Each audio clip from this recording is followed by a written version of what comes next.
So hello guys, welcome back to my channel. Oh my god, that's so cold. I drove this Nissan LEAF first before doing a walk-around video. You will be shocked on how this thing drives, so stay tuned for that. So this is the 2021 Nissan LEAF. This is an electric car. This is also the first electric car on my channel as well. So I have to keep wiping because my camera keeps freezing, and being a Nissan, it's so freaking cold, the aircon. Looks like an SUV in my opinion, to be honest, but it's not. This is officially a hatchback. So wheels look alright. They have fins here also. Maybe gives a bit more aerodynamics. It's not bad. Zero emissions badge. A blacked out roof. Okay, gives it a nice two-tone look with this white. I don't mind it. It looks cool. I love this design of the headlights. And there, LEAF. So you have a diffuser here. It's actually blue here. That's actually nice looking. This probably gives a little aerodynamic benefit. You have a third brake light here, like a Formula 1 car. Sorry, Formula E car. Your reverse light here. Just refer back to the spec sheet. I don't know what it's called, but you have that all-round sensor. So it will detect every movement around the car. Like me, it will detect if the car is on. So ground clearance, there's no official figure, but I assume that this is 160 millimeters, assuming only. So let's go inside. Forgot to mention in the test drive, the regen braking. What is regen braking? You brake and then it will absorb all of that kinetic energy and it will be sent back to the electric motors to increase range just a bit, but that's a cool feature to have. As well, in the one pedal driving, it will help do regen braking as well. So right now, let's start her up. Buttons here.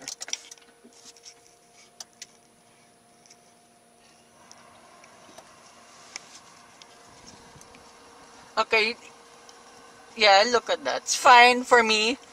At least there's an infotainment system. The camera, I'm not sure you can see it on screen, but in person, it's a bit low-ish quality, but it's still nice to have. At least it's still a 360 camera as well. So these are your display modes. I'll show it again. I mentioned this in the test drive. I'm in eco mode, and look at the range. When I press the eco mode again to turn it off, range decreases. Note, I started with 41% of battery life, and now it's 36. So not bad because I was honing this a lot. I can't wait for you guys to watch when I drive this thing. It's so freaking fast. I've never ever experienced anything like this in my whole few months of test driving cars. Visibility wasn't much of an issue for me because yeah, you have this big A pillar here, but this window really helps. I see why is it so minuscule, but in the end, when you're driving this in real life, this helps a lot. So also, this infotainment supports Apple CarPlay and Android Auto, which is good. You have physical buttons here for your climate control. Being a Nissan, it's so freaking cold. USB port here, an aux cord actually, and a 12-volt socket here. So pad here, it's just enough for phone. There, it's enough for a phone. Your push start button here. There's a passenger airbag here. Glove box, it's locked, but I know I've seen it already. It's enough, decent. Yeah, there's plastic all around, but there's leather stuff in here as well. Okay, visors. Nope, but it's alright. You have a ticket holder on the driver's side. So these were adjustments for the digital cluster here for the left only. Still the same energy economy. So your volume controls here, your cruise control. I'll mention a special trick in the test drive later on. So yeah, a few plastics here all around, but there's few gloss black stuff as well here, so it's fine. So you have a few more buttons here. This is opening your charging port there in the front. I'll open it now for later. So not much in here. Two cup holders here. Cubby space here for your phone. This was where my phone was placed when I was doing my test drive. Central armrest, it's alright. Seats are actually comfortable. It's fabric, but it's enough. The batteries eat up a lot of space there. So getting my tripod here with my camera up here, it's quite difficult, but that's just for reviewing purposes only, just for me. But I just noticed only that the batteries eat up a lot of space. but it does make up for something special later on in the video. So you have bottle holders and cup holders on either side. So right now, let's go to the back. So here in the back of the Nissan LEAF, it's very spacious. Feet room, leg room, and hold on, headroom. Okay, just enough for me. I'm 5'4" by the way. You have seat pockets here. Okay, that transmission tunnel though is big. Okay, that much. That's a lot. So sitting here in the middle. Ay, not too bad though. Really, yeah, still the same space. So seats here in the back, same in the front. No toys here whatsoever. No central armrest, that and so on and so forth. There's only a bottle holder on either side of the door. That's it. So right now, let's go to the boot space. So open up the boot space. You have 435 liters of space with the seats up. With the seats down, it's... So you have a tonneau cover here, it's thick. My bags aren't here in the back for demonstration, but this is your charging cable. And there, that comes with the car already. That's a good sign. So I will not touch anything here because this is not mine. You have net pockets on either side. One light here, a grocery hook on either side as well. Tethering points as well. Okay, nothing underneath here. Your spare tire is actually under here. I'm not sure if you can see that. Somewhere around there. So I can't put the seats down for time constraints, sorry. But I will show you what's in the engine.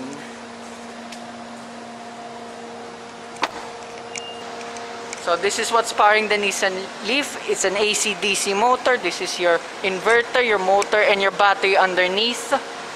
There's more batteries there underneath. That's why it consumes so much space in the cabin. Looks like an engine, but it's not. There's actually a sound here. There's a fan only because the aircon is on inside.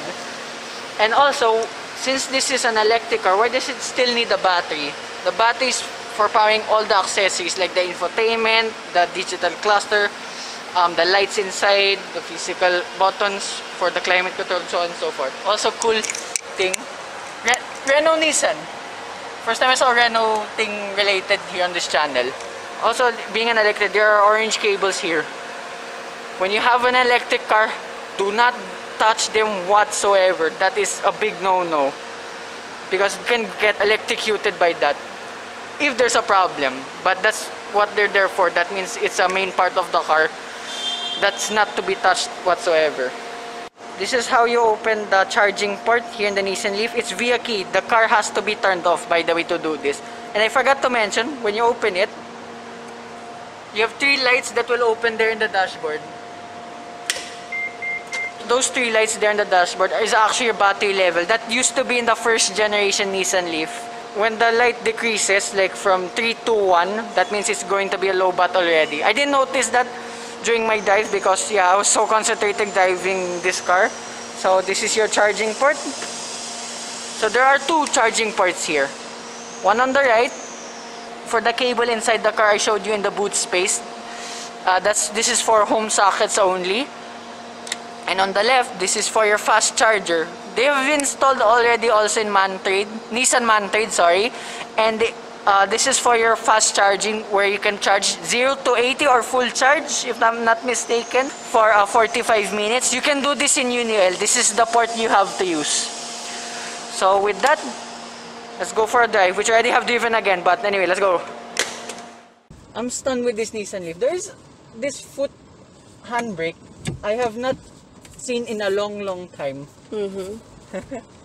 And like all electric cars reviews, let's do a floor. Let's floor it immediately from standstill. Oh! Whoa! So fast!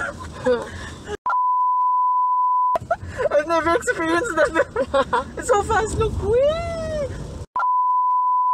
So, first impressions of the LEAF.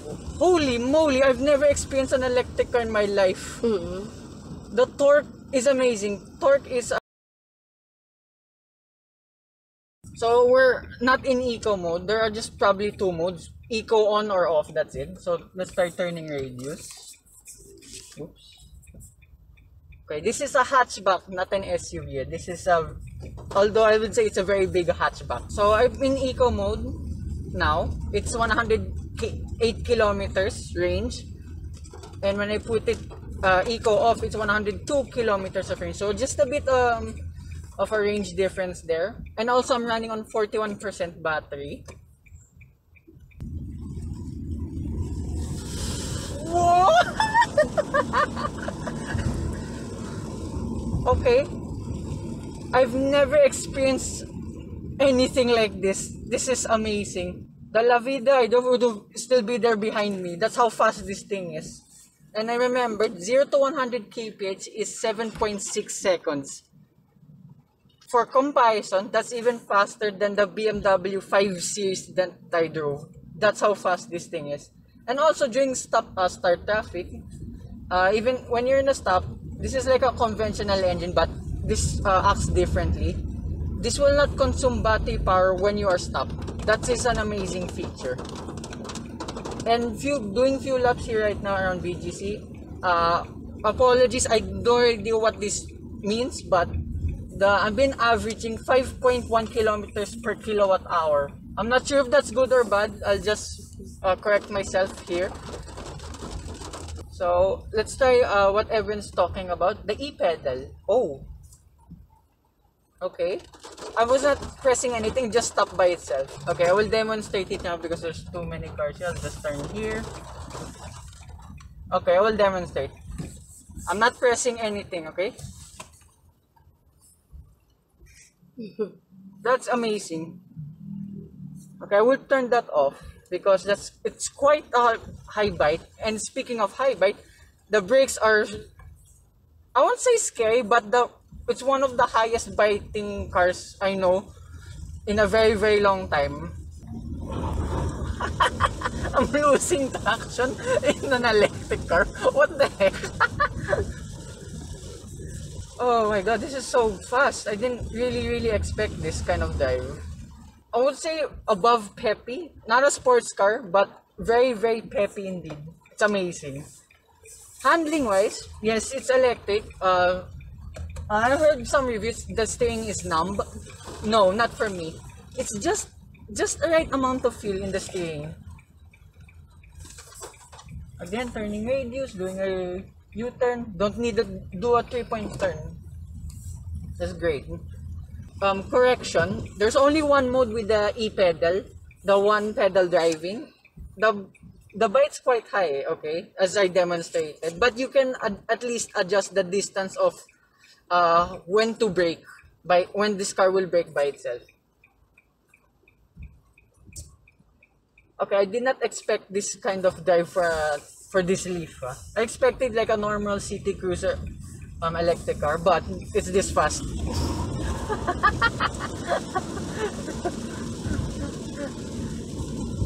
And the first also electric car on my channel. Wow, so thank you to Nissan BGC, Miss Erica, and Miss Casey as well for letting me drive this Nissan Leaf officially. Because I know auto industry have already driven this car, but with no price and everything else. Yeah, the price might be a bit steep for some, but hopefully the government can assist Nissan to put all the costs down soon. So for comparison, just being honest, this costs the same as a BMW 1 Series I drove a few weeks ago. Yeah, it's very steep, but given the reputation of Nissan, you'll be fine. And this is an electric car, so this is gonna be a one reliable car as well. And what's the warranty, Miss pala, of the Nissan Leaf's battery? Battery warranty is 8 years. So okay, 8 years. That's a lot. And that's the thing also, you won't be stopping for fuel or anything else. How long po to charge if you're in that uni oil station? 45 minutes. 45 minutes from empty to full charge. So, oh, that's a good. So I'm seeing a lot of electric cars there as well. That's a good thing. Yes, we don't have the proper infrastructure yet. We're always the one behind, but we'll get there. And this will come with a wall box charger soon, which you can charge within 5 to 6 hours.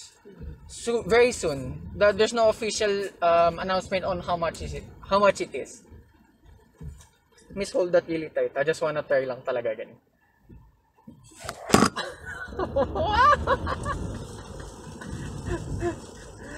So good. Okay, I'm gonna try that E-pedal again just to make sure of something. Okay, it's on. Okay, it's quite hard to bite when it's slowing down. But at least you can do it with one pedal only. You just have to do your accelerator inputs properly.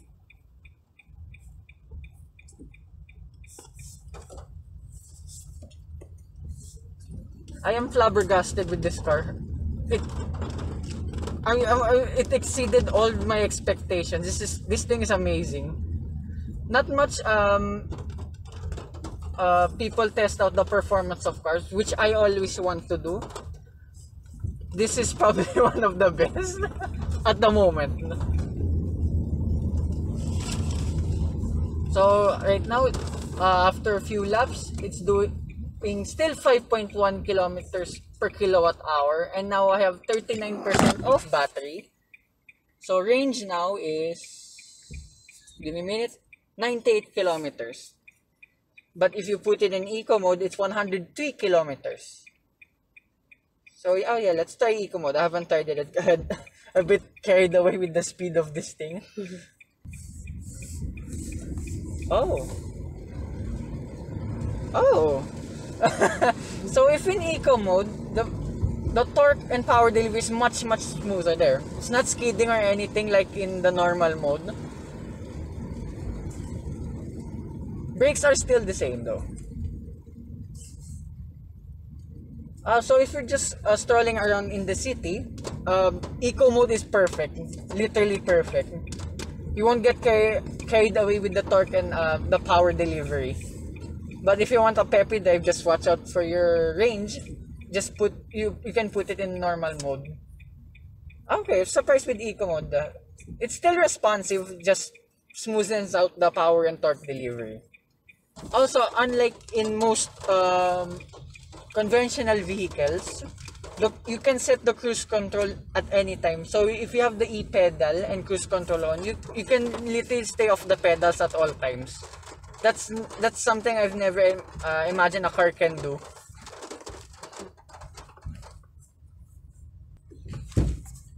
Okay, suspension is firm, yes. It's carrying a lot of weight. I'll just put the curb weight on the screen. I don't know the exact figure. But it's still a comfortable car. I went through over humps and bumps. Still not bad for what this is. So that's about it. One more time.